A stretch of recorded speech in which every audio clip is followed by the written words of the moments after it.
Children, ఈ లెక్కను నా పద్ధతిలో చెప్తే పిల్లలకి అర్థమవుతుందని నేను అనుకుంటున్నాను. సో నా పద్ధతిలో చెప్తున్నాను.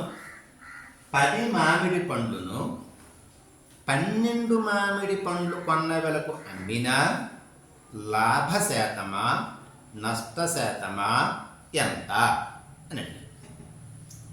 ఆన్సర్లు చూడండి. ఏ 20% లాభం, బి 12% లాభం, సి 20% నష్టం, డి 10% నష్టం. అంటే ఒక అతను 12 మామిడి పండ్లు కొన్నాడట. ఎంతకైతే కొన్నాడో ఆ కొన్న రేటుకి 10 మామిడి పండ్లను అమ్మేశాడట. మరి అతనికి ఎంత లాభం వస్తుంది, ఎంత లాభశాతం వస్తుంది, లేకపోతే ఎంత నష్ట శాతం వస్తుంది అని కనుక్కున్నాడు. అయితే ఈ లెక్క ఇంకొక విధంగా చెప్తే పిల్లలకి అర్థం అవ్వదేమో అని కాన్సెప్ట్తో నేను నా పద్ధతిలో చెప్తున్నాను. ఏం లేదమ్మా, ఈ 10కి 12కి ఎల్సిఎం తీసుకున్నాను.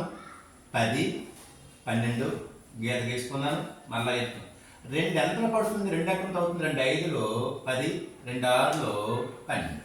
మరి 5కి 6కి ఎల్సిఎం కట్టక్కర్లేదు, ఎందుకంటే అవి వరుస సంఖ్యలు కనుక వాటి యొక్క లబ్ధమే వాటి యొక్క ఎల్సిఎం.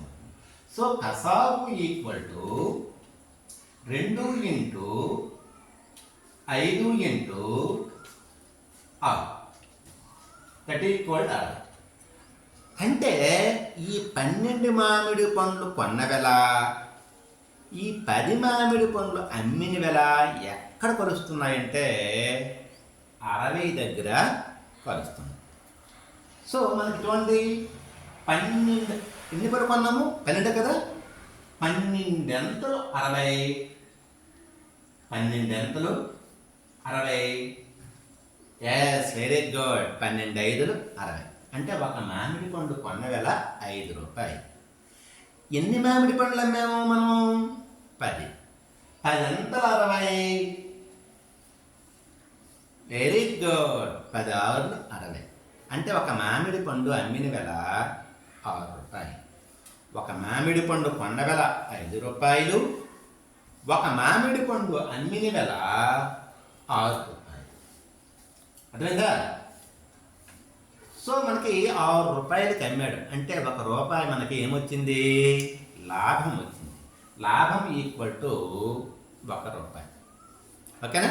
మరి లాభం వచ్చింది కనుక లాభశాతం మనం కనుక్కోవచ్చు. లాభశాతం ఈక్వల్ టు లాభము బై కొన్న వెల ఇంటూ 100. సో లాభశాతం ఈక్వల్ టు లాభం 1 రూపాయి బై కొన్న వెల 5 రూపాయలు ఇంటూ 100. ఒకేలాంటి ప్రమాణాలు ఉండవు కదా. సో అది చూస్తే 5 1ల 5, 5 20, 100, 1 20 శాతం. 20% మనకి లాభం తాడండి. అందుకు ఆన్సర్ ఏమవుతుందంటే ఏ అవుతుందన్నమాట. అర్థమైందా? Okay, thank you.